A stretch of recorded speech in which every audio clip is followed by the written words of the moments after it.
Oke, sekarang kita masuk ke contoh sederhananya. Misalnya sekarang GSHS-nya adalah S plus 4, S plus 1. Zeronya minus 4, polnya minus 1. Nah, kita taruh di sini nih. Zeronya minus 4, polnya minus 1. Simetri belum kelihatan karena ini masih berada di area sumbu horizontal. Pol menuju zero. Ini pol menuju zero. Ya, set. Ya, jadi dari K sama dengan 0 menuju ke atas hingga itu ada di sini. Selalu berada pada bagian kiri ke sini ya, bagian kiri dari pol atau zero dengan nomor negatif. Ini 1, ini 2 dan di sini. Ini artinya dia mulai dari 180 derajat ke sini. Ya. Jumlah cabangnya berapa? Jumlah cabangnya kita bisa lihat bahwa di sini. Nah, gampangnya kalau kayak begini misalnya ini S plus 4, S plus 1, artinya ordernya udah pasti 1. Kalau misalnya dia S kuadrat, kita lihat yang mana S-nya pangkatnya paling tinggi dari persamaan ini. Itulah jumlah cabangnya. Kemudian contoh 2, misalnya posisinya kebalik nih, GSHS, S plus 1 per S plus 3, zeronya sama dengan minus 1, polnya minus 3. Nih, polnya di sini, zeronya di sini. Maka dia akan menuju ke zero dari pol, arahnya dari minus 3 menuju 1. Jumlah cabangnya 1, ini karena ordernya 1. S-nya pangkat 1 cuman. Ya.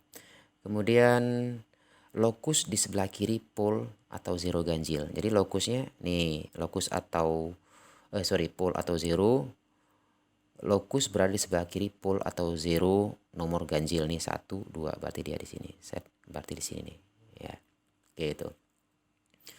Kemudian bagaimana kalau persamaannya GS, HS sama dengan 1 per S plus 3. Jadi pertama kita lihat, ini nanti dulu kita lihat, oh polnya sama dengan minus 3. Nah, berhubung di sini tidak ada zero, zeronya menuju tak hingga. Gitu ya, zero menuju tak hingga. Jadi kita tuliskan polnya di sini dan dia akan terus menuju situ. Arahnya dia harus di sebelah kiri pol dengan urutan negatif ini 1 ya. Jadi dia akan ke sana menuju minus tak hingga. Jadi kalau cuma 1 dia pasti akan ke sana. Bagaimana kalau sebaliknya? Kalau sebaliknya cuman ada zero. Nah, kalau cuman ada zero, dia kayak gini jadinya. Ya, dari minus tak hingga menuju zero.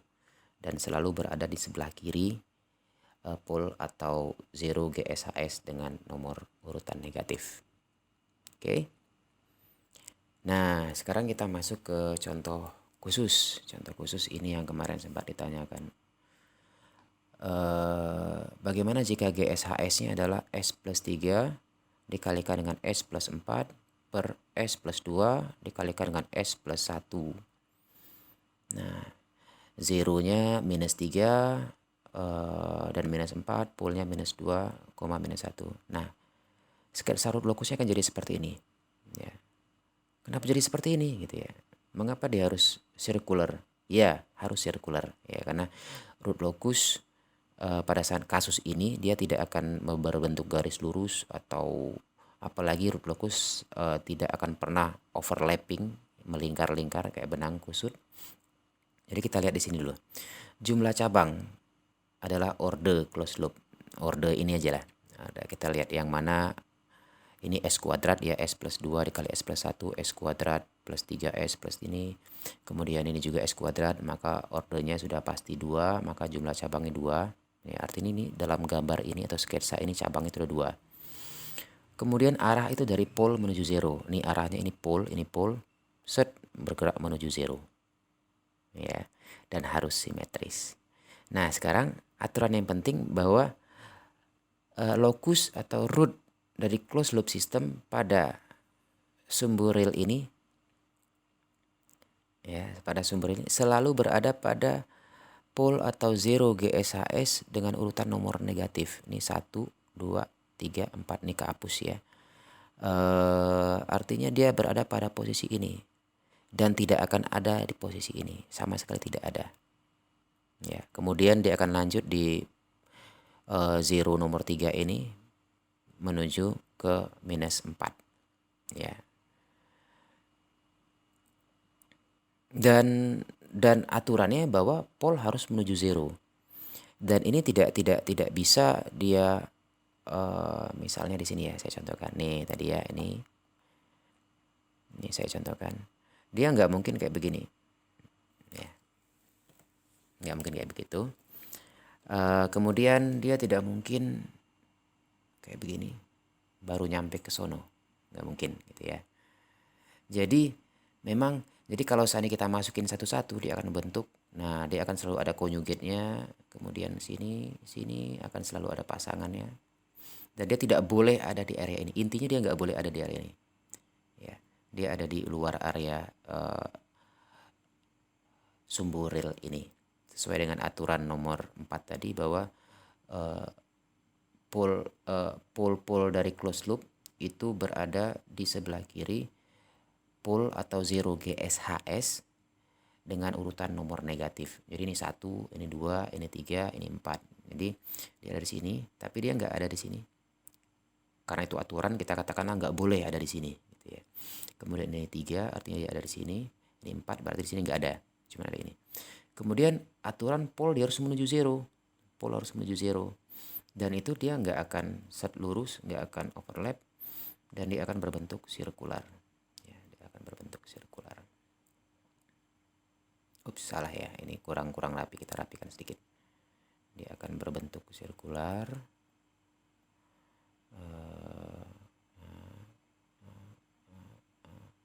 Ini kita perkirakan saja dia melewati garis itu. Nah ini harus simetris ya, ini harus simetris. Ini kita bisa gambarkan. Kemudian ini nah kira-kira kayak begitu. Soal dia mulai di mana ini kita perkirakan saja di area tengah sampai 3/4 ini. Dan arahnya dari pole menuju zero. Jadi dari sini set ini. Nah, akan bergerak ke sini. Ya. Terus dari sini misalnya dia ke sini. Nah, bisa. Kemudian yang ini juga bergeraknya keluar sini. Ya, kemudian bergerak ke sini. Oh, saya lupa arahnya nanti. Terus kemudian dia akan ke sini, gitu ya. Nah, misalnya kalau kita masukkan nilainya. Nah, ini.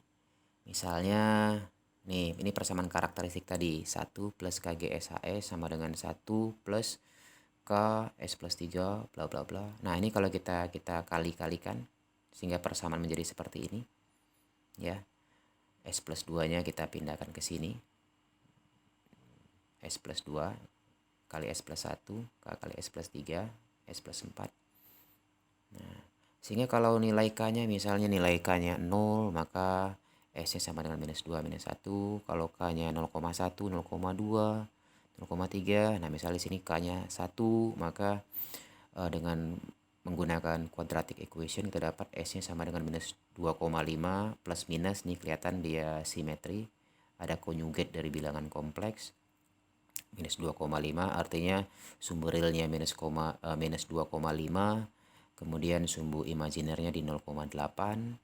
Kemudian ini sumbu, kalau K-nya sama dengan 2, sumbu realnya 2,8. Sumbu imajinernya ada di plus minus 0,799 dan seterusnya. Hingga K sama dengan tak hingga lokus menuju 0 GSHS. Nah, bentuk kayak begini. Oke. Di ini misalnya tadi 2,5 ada di 0,8 dan 0,8i. Oke, semoga dapat membantu pemahaman tentang kasus seperti ini.